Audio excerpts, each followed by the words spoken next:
अस्सलामु अलैकुम वरहमतुल्लाहि वबरकातुहू।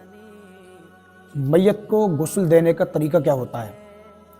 आजकल बहुत सारे लोग होते हैं, घर में इंतकाल हो जाता तो हिम्मत नहीं पड़ती कि मैयत को गुस्ल किस तरह दें, क्योंकि उन्हें गुस्ल का तरीका पता नहीं होता।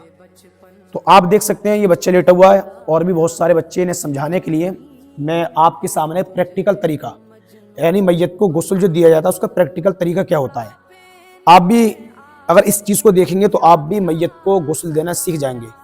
हुज़ूर अलैहिस्सलातु वस्सलाम ने इरशाद फरमाया कि जब तुम्हारे घर में किसी का इंतकाल हुआ करे तो सबसे ज़्यादा जो उसका करीबी होता है, चाहे भाई हो या बेटा हो या बाप हो, वही मैयत को गुस्ल दिया करे, या तो जो उसका थोड़ा सा कोई दूर का रिश्तेदार हो जिससे अच्छी जान पहचान हो वही उससे गुस्ल दे, तो ये बहुत सवाब का काम है।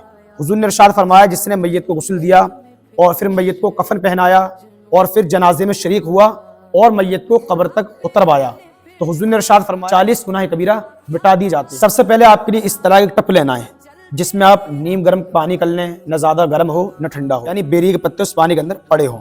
और दूसरा आपके लिए एक लोटा हो या तो आप मग्गा ले सकते हैं, ठीक है, ये चीज़ें हो गई। और तीसरा आपके लिए साबुन वगैरह आप चाहें थोड़ी सफाई के लिए तो आप उसका भी इस्तेमाल कर सकते हैं, उसमें कोई हर्ज नहीं है।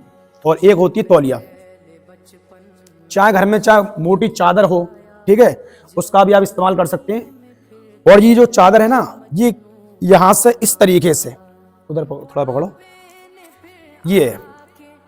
अब ये चादर होनी चाहिए चाहे लाल रंग की हो चाहे कत्थई रंग की हो, यानी ऐसी चादर होनी चाहिए जिससे जब हम पानी डालें मैयत के सतर पर, यानी नाफ से लेके यहाँ तक का घुटना जो होता है इसे छुपाना बहुत जरूरी होता है। तो जब हम यहाँ तक पानी डालें तो ऐसा कपड़ा ना हो पानी पड़ती खन उसका जो जिस्म है उसमें से चमक निकले, तो इस चीज का ख्याल रखना है।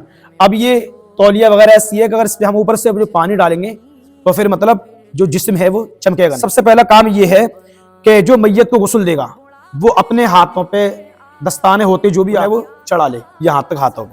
सबसे पहला काम होता है मैयत को गुस्ल देने से पहले, यानी मैयत को इस्तिंजा कराना। ये पेशाब की जगह है, यहाँ पर इस्तिंजा कराना पड़ेगा। कि हम जो मैयत को इस्तिंजा कराएंगे वो उल्टी तरफ से कराएंगे, नहीं उल्टे हाथ से। सीधा हाथ का इस्तेमाल बहुत कम करेंगे, हाथ हमारा उल्टा होना चाहिए। इस हाथ पर हमने अपना दस्ताना वगैरह चढ़ा लिया। अब ये है, अब अगर जैसे ये पैंट वगैरह कोई भी चीज मैयत की है तो आप कैंची से इस तरीके से काट सकते हैं बासानी, क्योंकि मरने के बाद इंसान के जो कपड़े होते हैं मुश्किल हो जाती है उतारने में। तो आप पैंट को इस तरीके से काट दें दोनों तरफ से, और इस तरीके से पैंट को काट के तो पैंट बड़ी आसानी से उतर जाएगी, उसमें तकलीफ नहीं होगी, ठीक है। और इसी तरीके से आप जैसे ये बनियान है, शर्ट है, ये कंधों से इस तरह काट दें, यहाँ से ऐसे काट दें तो बड़ी आसानी से बिल्कुल हट जाएगा, ठीक है। तो ये काम भी हो गया। अब मैं मैयत को इस्तिंजा कराता हूँ। आप पानी इस तरह समझाएं लोगों को, इस तरीके पानी डालना है। जैसे मैंने अपना हाथ ये वाला मैंने अंदर डाला, आप भी देखें इस चीज, मैंने अपना हाथ अंदर डाल लिया। अब ये मैयत का ये सितर का हिस्सा है, इससे मुझे इस्तिंजा कराना है सही तरीके से। और इस बात को याद रखें, मैयत को जो गुस्ल देगा वो इस हिस्से को देखेगा नहीं, यानी यहाँ से जो पर्दा होता है, ये जो कपड़ा है ये ढका रहना चाहिए। मैंने इस तरीके से मैयत को जो भी हिस्सा है इसे मैंने साफ कर दिया आसान तरीके से, इन्होंने पानी डाल दिया, ठीक है। तो ये हो गया।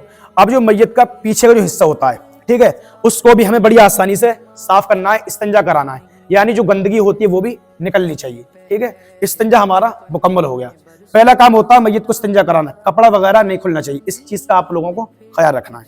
अच्छा, अब दूसरा काम होता है जो दस्ताने वगैरह थे जिससे हमने मैयत को इस्तिंजा कराया तो वो हमने दस्ताने उतार दिए और हमने किसी कचरे के डब्बे में फेंक दिए।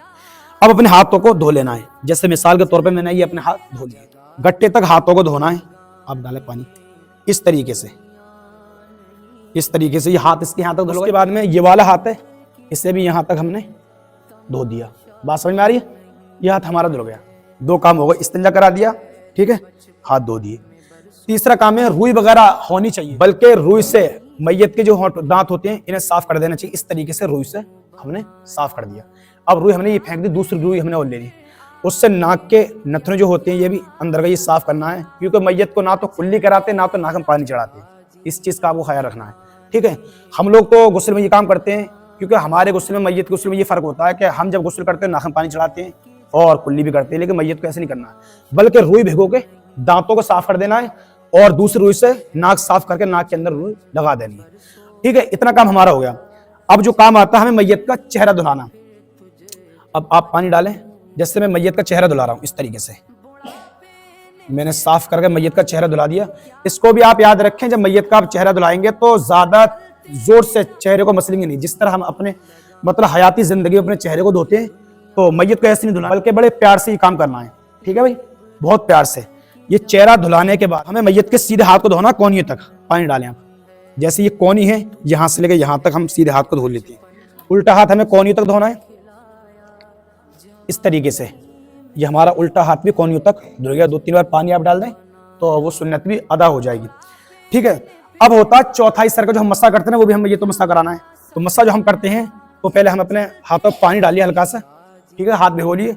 अब ये जो होता है तरीका, इस तरीके से हमने मैयत को मसा कराना है, इस तरीके से। ठीक है, इस चीज का हमें ख्याल रखना है। ये हमने मैयत को मसा करा दिया। अब हमें क्या करना है, मैयत के पैरों को धोना है। आप इधर आए, सबसे पहले हम सीधे पैर को धो लेते हैं, पानी डालें। ये सीधा पैर है मैयत का, हमने इसे धो लिया साफ करके टखनों तक, यहां तक हमने इसके पैर को धोना मैयत के। ये साफ करके बिल्कुल बढ़िया तरीके से इसे धो लेना है। उसके बाद में उल्टे पैर को धोना है, यहां से यहां तक ये सब साफ करके हमने उल्टा पैर इसका धो दिया। अब इतना काम करने के मैयत के लिए उल्टी करवट पर लेटाना, सीधी करवट को धोना है। किस तरीके से, ऐसे करें आप। ये मैयत उल्टी करवट पर लेटी, सीधी करवट इसकी ऊपर आ गई। अब हमें यहां पर इसे धोना है, इस तरीके से। पानी डालें आप। ये हमने पानी इसका 3 बार पानी डाल दिया। बगल वगैरह जो भी होती है उसे भी आप साफ कर लें बढ़िया तरीके से। ये भी हमने कर लिया। पीठ वगैरह आप पानी मार दें, ये जगह इनकी साफ हो गई। अब उसके बाद में मैयत को सीधी करवट पर लिटाना, उल्टी करवट को धोना है, इस तरीके से। ये हमने सीधी करवट, ये पानी डाला, ये भी पानी डाल दिया। उसके बाद में बगल वगैरह को साफ कर देना है। अब यहां से पानी आप डाल दें नीचे तक। आपने भी इसी तरीके से करवट के बाद में ये नीचे का जो हिस्सा है वो भी आपने धोना है। अब आप मैयत को इस तरह, अब आपने मैयत के दोनों हाथों को पैरों तक धो दिया। उसके बाद में अब मैयत का ये जो हिस्सा होता है ना, इसे पानी डालना है। पानी डालें। ये हमने पानी डाला, नाफ तक एकदम साफ करके हिस्सा हमने ये धो लिया। बगल वगैरह बिल्कुल सब साफ हो, गला वगैरह आसानी से पानी डाल दिया। ये हमारा पेट जो मैयत का है ये साफ हो गया। अब उसके बाद में मैयत को सहारा देते हुए कमर की तरफ से उठाना है। किस तरीके से उठाना है, आप पल्ला पकड़ें, इस तरीके से। मैयत को तकलीफ नहीं होनी चाहिए, इतना उठाने के बाद में, ज्यादा नहीं, इतना बस। उसके बाद में ये जो मैयत को गुस्ल देने वाला है, ये अपने हाथ को, सीधे हाथ को प्यार से मैयत, हमारा ये जो हिस्सा होता है इस तरीके से प्यार से सहारा देगा, इस तरीके से। अब ये जो मैयत के अंदर जो भी गंदगी होगी, निजासत वगैरह, वो साफ हो जाएगी। इतना हमने साफ कर दिया। उसके बाद में अब यहाँ पर मैयत को हमें लिटा देना है। मैयत लेट गई, मैयत की इस्तिंजा दोबारा कराना है। आप लाएं पानी, इस तरीके से। ये जो हिस्सा ये खुलना नहीं चाहिए, अंदर ही अंदर पानी डालना है। जो भी अभी जो निजास्त निकली, गंदगी वगैरह, वो निकल जाएगी। और इस तरफ से भी आप लोटा लेकर पानी वगैरह से साफ कर दें बढ़िया तरीके से। ये हमारे अभी हिस्सा वगैरह ये हमने सब ये धो लिया, ये इस्तिंजा भी से करा दिया। अंदर जो गंदगी है वो भी निकल गई, उससे भी पानी साफ कर दें। अब जब दूसरा का इस्तिंजा करा दिया है, अब आप सोचेंगे कि दूसरा का फिर गुस्ल कराना है, तो ऐसा नहीं होता है। बल्कि गुस्ल एक बार इस्तिंजा जो होता है बाद में भी कराना पड़ता है, ताकि जो गंदगी पेट के वजह से निकलेगी वो साफ हो जाए। अब मैयत का ऊपर से पानी डालें साफ करके। जो भी आप साबुन लगाना चाहें सही तरीके से आप वो कर सकते हैं। लेकिन आखिर में एक बार काफूर का पानी बहा दिया जाए मैयत के ऊपर, जो कि फर्ज होता है। हमारे गुस्ल में 3 फर्ज होते हैं, कुल्ली करना, नाक पानी चढ़ाना और पूरे बदन पर पानी बहाना। लेकिन मैयत में एक फर्ज होता है, वो होता है पूरे बदन पर पानी बहाना। आप ये पानी बहा दें पूरे बदन पर, इस तरीके से पानी बहा दें।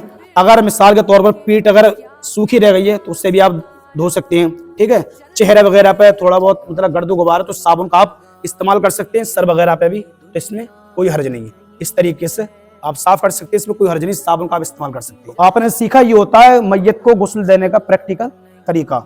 जब आप बार बार इस चीज को देखेंगे तो आप भी मैयत को गुस्ल देना सीख जाएंगे।